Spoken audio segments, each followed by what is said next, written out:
India के prime minister Narendra Modi साहब France का विजिट करने जा रहे हैं और एज ए चीफ गेस्ट जा रहे हैं उनके नेशनल डे पे। जब मैं तफसीलात देखा मोदी की विजिट टू पेरिस, तो इट लुक्स वेरी प्लान्ड। जिसको भी पाकिस्तान में ये खुजली मची है, वो फ्रांस के का जो भगदड़ मचाया है मुसलमानों ने, घुसपैठिए मुसलमानों ने, उसकी वजह से इस विजिट में थोड़ा सा भी प्रॉब्लम होने वाला है, तो रत्ती भर का 0.1% भी प्रॉब्लम नहीं होने वाला है। So the fact that Prime Minister Modi is invited is also extra special. यानी he's not just watching the parade. India की मिलिट्री फोर्सेस भी उस परेड में शामिल हैं। तो मेरा ख्याल है इस पे भगड़ा तो बनता है। आपके पाकिस्तान की अदाकाराओं से लेकर के जो बाजार में लड़कियां चलती हैं ना, उनको भी हिंदुस्तान के हिंदू लड़के बहुत पसंद आते हैं। क्यों पसंद आते हैं? क्योंकि वो 4 बीवियां एक बिस्तर पर नहीं रखते, वो सिर्फ एक ही बीवी के साथ मान सम्मान के साथ जिंदगी गुजारते हैं। देखिए, फ्रांस कभी भी किसी को अपने नेशनल डे पर, सेलिब्रेशन पर, किसी भी फॉरेनर को चीफ गेस्ट बना करके या गेस्ट ऑफ ऑनर बना करके नहीं बुलाता है। ये मात्र मेरे भारत के प्रधानमंत्री हैं, ये मात्र मोदी जी हैं जिनको फ्रांस ने as a guest of honour बुलाया है, एज अ चीफ गेस्ट बुलाया है। और फ्रांस के गवर्नमेंट ने पहले ही पाकिस्तानियों को वार्न कर दिया है कि भैया तुम्हारा आना तो बैन है मेरे देश में। अब कोई राह है, कौन है ये लोग, आप मुझे बताइए ना। कोई एजेंसी भी हो सकती है अगर इनके पीछे राह है, क्योंकि काफी बरनौल की जरूरत पड़ गई है पाकिस्तान को, और काफी मुझे लगता है कि ईच गार्ड की भी जरूरत पड़ती रहती है। दोस्तों, जैसा कि आपने क्लिप में देखा कि पाकिस्तानी मीडिया ये चर्चा कर रहा है कि भारत के प्राइम मिनिस्टर मोदी फ्रांस के दौरे पर जा रहे हैं। वहीं फ्रांस ने अपने नेशनल डे परेड पर भारत के पीएम मोदी जी को बुलाकर भारत और फ्रांस के रिलेशन को एक नया आयाम दिया है। वहीं दोस्तों, पिछले महीने आपको याद होगा कि जब प्राइम मिनिस्टर मोदी अमेरिका के दौरे पर गए थे, तब उसी समय पाकिस्तान के प्रधानमंत्री शहबाज शरीफ भी फ्रांस के दौरे पर गए थे। वहां पर उनकी हरकतों से पाकिस्तान को पूरी दुनिया के सामने शर्मसार होना पड़ा था। वहीं इसी को लेकर भारत की बेटी नाजिया जी ने पाकिस्तानी शोएब चौधरी को ऐसे जवाब दिए, और जिस अंदाज में नाजिया जी ने जवाब दिए वो सुनकर वो हक्के बक्के रह गए। तो चलिए दोस्तों, देखते हैं पाकिस्तानी मीडिया की इस लेटेस्ट वीडियो को। जब मैं तफसीलात देखा मोदी की विजिट टू पेरिस, तो it looks very planned and it is not something के शॉर्ट, मतलब ऐसा 1-2 हफ्तों में it could not be put together. पहले तो ये उनका जैसा इंडिया में रिपब्लिक डे होता है जनवरी 26 को और परेड वगैरह होते हैं, it is something like this. Bastille day, Bastille prisons को तोड़ कर ये फ्रेंच रेवोल्यूशन का एक बहुत इंपॉर्टेंट एपिसोड है जिसको द फ्रेंच गवर्नमेंट और पब्लिक सेलिब्रेट करती है हर साल।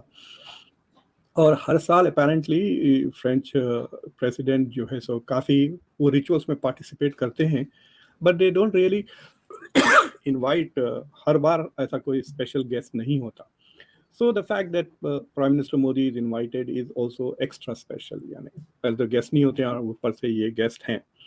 दूसरी चीज़ ये है कि he is not just watching the parade. India की मिलिट्री फोर्सेस भी उस परेड में शामिल हैं।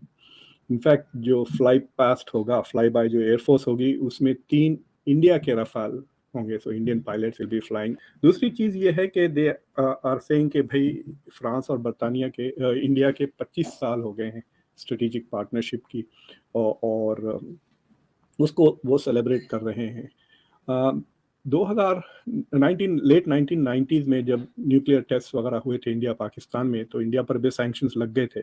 अपेरेंटली उन दिनों में फ्रांस ने इंडिया का काफ़ी सपोर्ट दिया in spite of the sanctions.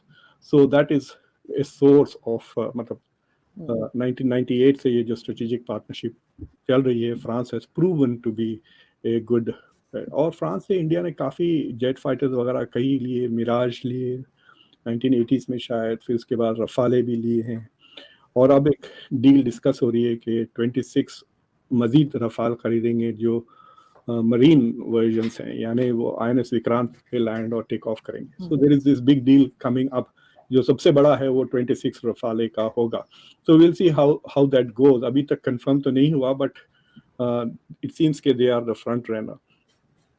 आपके सुनने वालों को कहूँगा कि इंडिया टुडे ने एक काफ़ी अच्छा इंटरव्यू किया द फ्रेंच एम्बेसडर जो इंडिया में है उनसे, टू डिस्कस कि ये डिटेल्स और उसके ट्रिप्स में क्या इश्यूज हैं। तो अब ये कह रहे हैं द फ्रेंच एम्बेसडर कि जो इंडिया और फ्रांस की जो पार्टनरशिप है, this is also about strategic autonomy, यानी इनको अपने इंटरेस्ट परस्यू करने का मौका मिलता है, स्पेशली आउटसाइड द प्रेशर्स जो अमेरिका या रशिया या चाइना डाल सकता है। मैं आपको एक इंटरेस्टिंग चीज़ मुझे पता चला कि जब मैक्रॉन इलेक्ट हुए थे तो Modi was quite fascinated apparently उनकी लाइफ स्टोरी से, तो वो खुद बाकायदा पेरिस आए to congratulate him, which was quite unusual in diplomatic terms. तो वो रशिया गए थे, शायद रशिया से वापसी में ही stop by to meet with Macron. So Indian external affairs ministry में एक इंटरनल डिबेट चल रहा है कि ये जो पर्सनल डिप्लोमेसी जो मोदी करते हैं और कंट्री टू कंट्री जो नॉर्मल डिप्लोमेसी होती है, इसमें which is more effective and influential? देखिए, फ्रांस कभी भी किसी को अपने नेशनल डे पर, सेलिब्रेशन पर, उस रिचुअल्स पर किसी भी फॉरेनर को चीफ गेस्ट बना करके या गेस्ट ऑफ ऑनर बना करके नहीं बुलाता है। ये मात्र मेरे भारत के प्रधानमंत्री हैं, ये मात्र मोदी जी हैं जिनको फ्रांस ने अपने नेशनल डे पर सेलिब्रेशन में, उस नेशनल डे के सेलिब्रेशन में as a guest of honour बुलाया है, एज अ चीफ गेस्ट बुलाया है और सर्वप्रथम रखने की बात कही गई है। हिंदुस्तान की जीएसटी का आंकड़ा आप टच नहीं कर सकते। हिंदुस्तान में जितने भी टेक्निकल काम हो रहे हैं, डिजिटल काम हो रहे हैं, इसको आप लोग सपने में भी नहीं सोच सकते। डार्क फैंटेसी है अभी पाकिस्तान के लिए। तो हम अगर वहां पर जा रहे हैं, हमारे भारत के प्रधानमंत्री वहां पर जा रहे हैं, तो डेफिनेटली उस मान सम्मान ऑनर के साथ साथ कुछ तो उस देश के इम्प्रूवमेंट के बारे में बात होगी, कुछ हमारे देश के इम्प्रूवमेंट के बारे में बात होगी। ये तो जाहिर सी बात है। अब इसको मैं और थोड़ा सा रॉ तरीके से बता देती हूँ ताकि पाकिस्तान के व्यूअर्स को अच्छे से समझ में आ जाए। पढ़े लिखे लोगों के बीच में पढ़ा लिखा ही बैठता है और जाहिल को जाहिल की ही सराउंडिंग अच्छी लगती है। जैसे कुत्ते के भीड़ में कुत्ता ही बैठता है और शेर के साथ शेर ही बैठता है, तो उसी तरीके से जब दो तरक्की याफ्ता देश आपस में मिलता है तो तरक्की की बात होती है, इम्प्रूवमेंट की बात होती है, डेवलपमेंट की बात होती है, अच्छी चीजों की बात होती है, एनवायरनमेंट की बात होती है, ग्रोथ की बात होती है। अब आते हैं कि वहां पर जो भी बातें हो रही हैं उसमें दिल्ली और पेरिस को किस तरीके से डिफेंस सिक्योरिटी में स्ट्रॉन्ग किया जाएगा, इस बारे में बात हो रही है। तो भाई, एक तरक्की याफ्ता देश मिल रहा है और एक टेक्निकल देश मिल रहा है, एक इम्प्रूव देश मिल रहा है, तो अच्छी और खूबसूरत और डेवलप वाली बात ही होगी ना। अब आपके पाकिस्तान के प्रधानमंत्री की तरह कटोरा लेकर के तो सब नहीं चला जाएगा ना। हम तो तरक्की की बात करते हैं क्योंकि ये हमारा जो हिंदुस्तान है वो तरक्की याफ्ता देश है, बहुत बहुत डेवलप देश है, तो जाहिर सी बात है कि हम तरक्की की बात करेंगे। अब मैं और एक चीज इसमें एडिशन करना चाहूंगी क्योंकि काफी बरनौल की जरूरत पड़ गई है पाकिस्तान को और काफी मुझे लगता है कि ईच गार्ड की भी जरूरत पड़ती रहती है क्योंकि खुजली, जलन, हसद, ये सब पाकिस्तानों का जन्मसिद्ध अधिकार है।